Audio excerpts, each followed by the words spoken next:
SwayamPrabha. Digital India. Educated India.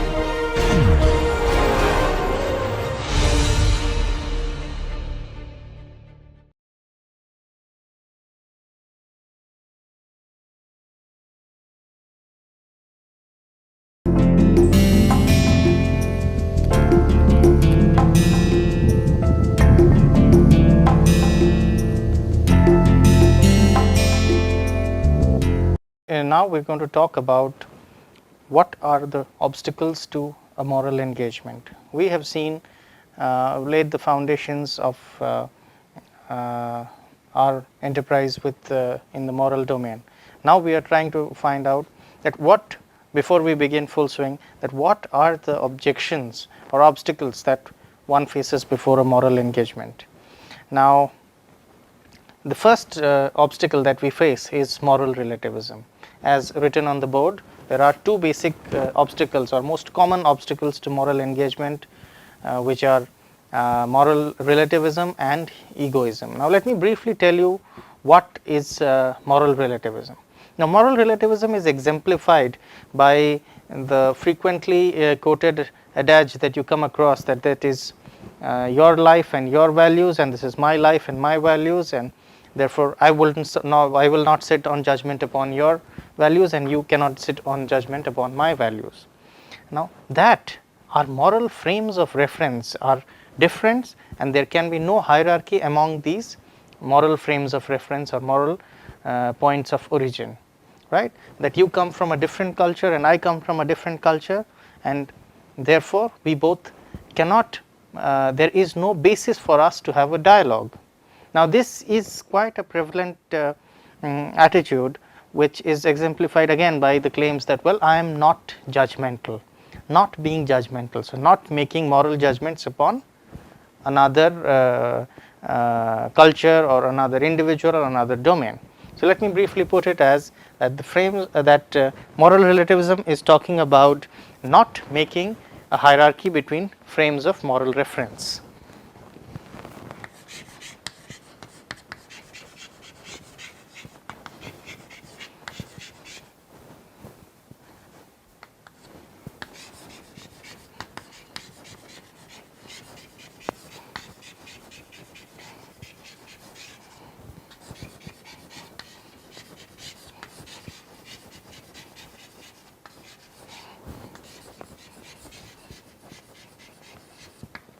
Now when I say that we don't make a hierarchy amongst the moral frame of reference, what I am saying is that, well, one moral domain cannot sit in judgment of another moral domain. So this comes out to mean that this is your life and you decide what you do, this is my life and I decide what to do. Now this is quite common attitude that we see. Does it actually stand for relativism? Now let us see. Now if I were a relativist, a moral relativist or an ethical relativist, I would not be able to sit on judgment on your moral actions, and likewise you would not be able to sit on my on judgment on my moral actions. But now, is that really the case, that we don't judge each other, or is there something more to it? Now this we would all like to call ourselves relativists if this shows an attitude of humility about knowledge and openness and being non-dogmatic about value claims. But well, let us see what do we mean by moral relativist's claim. Now the relativist claim is that, well, I cannot judge your actions. That means whatever you do is beyond my judgment. But do we actually mean by that, mean by when we say that we are not judgmental, that, or do we mean something called tolerance? That is, we see, when I claim that I am not sitting in judgment over your actions, do I perhaps actually mean that I am tolerant of your value system? For if I were a relativist, then no matter what you do, say an individual is mercilessly quashing a little puppy on the main road, A relativist, well, would say that that is his decision and that is his values which he is executing. A person with tolerance would make a judgment, would say that, well, it is wrong for that person to trouble the puppy this way, and perhaps when the threshold of tolerance breaks and he sees that the puppy is being tortured too much, and that too in an unprovoked stimuli, then he would perhaps step in and stop the chap from torturing the puppy. Now, the second is case is an example of somebody who exhibits tolerance, although we would commonly believe that the second is also an example of relativism. It is not an example of relativism. Now, the opposite of relativism is absolutism, or or being a fundamentalist about values.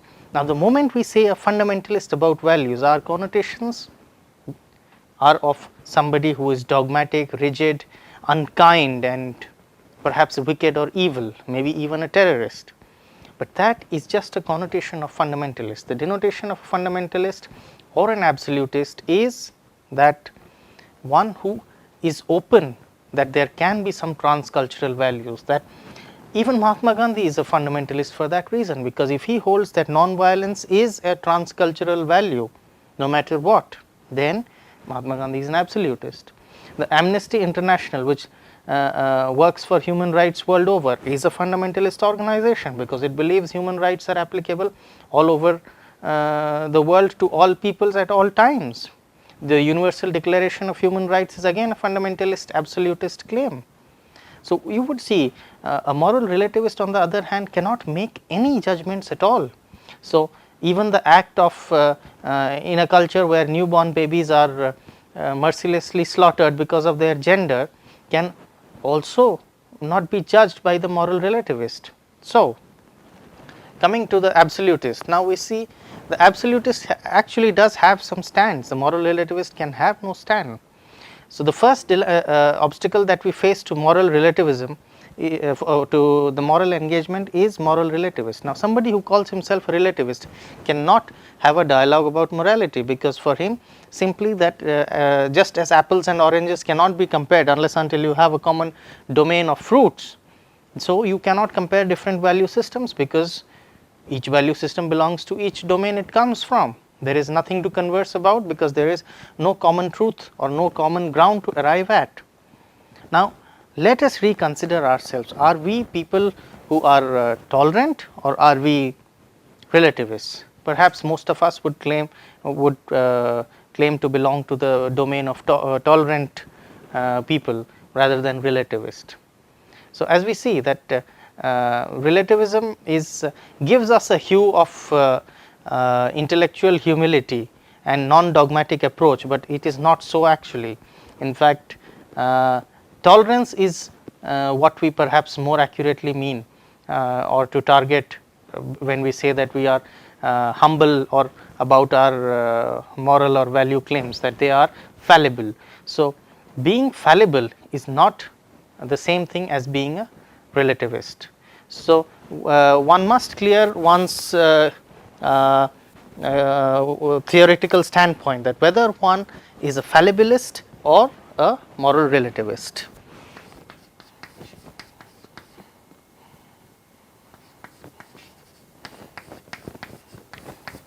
Now, who is a fallibilist? A fallibilist is one who has one's own value claims, but thinks that it is fallible, that well, it can be wrong. But a relativist is different. A relativist could think that he is wrong, but he would find no other way of correcting himself, because well, there is no absolute transcultural value to arrive at. So, if you are a relativist, the moral engagement does not take off, for as we see that there is simply no reason for engaging morally, because there is no common ground to arrive at. But as we have shown that perhaps we all sit in judgment of the other, and we all sit in judgment of the other, and then we see we refrain from taking an action to a large extent, but we are constantly judging one another. So, this way a moral relativist has no possibility of engaging in a moral discourse, whereas if you are open to the idea that there can be, not that there is, but that there can be one single transcultural value, you are an absolutist. So, as we see that relativism, it does not hold ground, because we are constantly engaging in judging what is a better value, in refining our values. We are fallibilist at the most and curious at the least, but we perhaps are not relativists. Now, let me talk about the other dilemma or the other obstacle that the moral engagement precedes to. The other obstacle to moral engagement is egoism. Egoism is claiming that, well, everything that I do it in my self interest, right. So, ethical egoism here would say that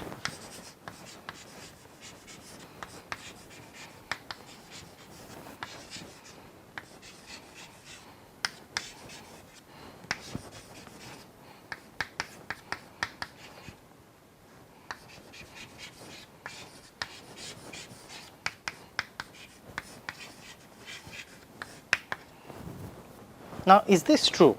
Because if everything I do and I do it in my self interest, that would mean, well, that there is no moral domain out there for me to discuss, know, find out and decide on the course of action. My actions are just a result of my course of the way I would like to act, my whims and fancies.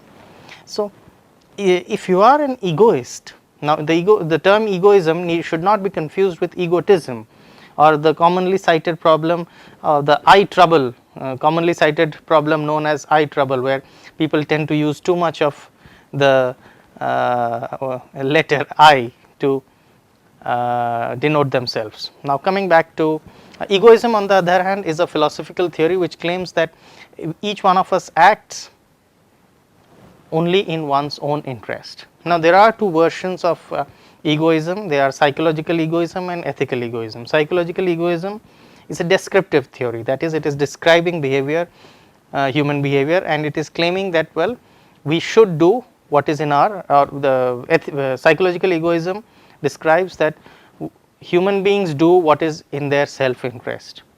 Ethical egoist, on the other hand, would say human beings ought to do what is in their self interest. So, the truth or falsity of the truth of psychological egoism makes ethical egoism an almost an obvious truth, and denial of ethical egoism brings it the other way around. Now, let us see. If I say that everything I do it in my self interest. Now, if this is the claim that an egoist is making, I do not see anyhow to engage with him in a moral debate.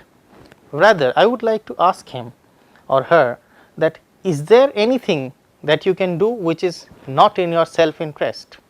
Now, let me bring you to the point that what is the problem that the ethical egoist suffers from. The ethical egoist is claiming that, well, whatever I do it, it is in my self interest. So, all my targets, all my work is for the execution of my desires. Now, I would ask the egoist that, is there anything that he can do which is not desired by him? Let me write it on the board to make it clear.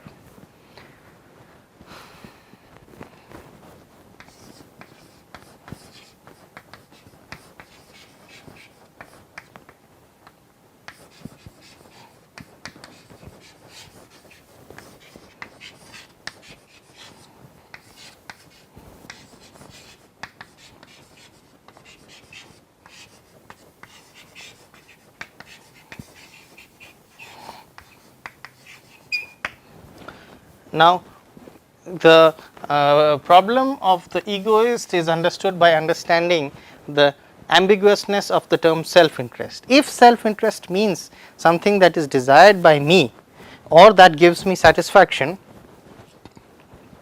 well, we cannot conceive of a human action that is not in self interest, because whenever we see whatever we act on, it is definitely for one's own satisfaction. Now, if that interpretation of self interest is broadened so much that satisfaction also means self interest, then there is no possible human action which is not in self interest, and thereby everyone is an egoist, and thereby there is no possibility of doing a non self interest action. But this is where the problem is. Now, Mother Teresa has sacrificed her the luxuries of her life to help the downtrodden. Now, she definitely gained satisfaction out of it, that is why she did it. Now, could this be called self interest? Because if self interest is to mean that, well, whatever we do is that gives us satisfaction, well, then everything that we do is in self interest. So, it is us calling every action as actions of self interest. So, here is where the difficulty with egoism lies, the broadness of the interpretation of the term self interest. If everything that is done is for self interest, then self interest is simply incorporates all that we do, and thereby there is no possibility, and it is trivially true that all actions are self interested actions. But in reality, perhaps it is not so. If you there is a difference between an action which is benefiting one and an action which is causing harm to one but benefiting the other. Now, both the actions might give us satisfaction, but self interest is served in the first and not served in the second. So, we can see that self interest is only if understood in its sharp rigid sense will have actions which are not in self interest, but self interest expanded or interpreted as any action that gives us satisfaction, then well, there are no actions which are not out of self interest. So, these are two most common problems or obstacles that we face before a moral engagement, and in this brief few minutes I have tried to explain that why these two do not stand a ground. So, with this we would like to proceed to our next course of syllabus, which is consequentialism. Okay.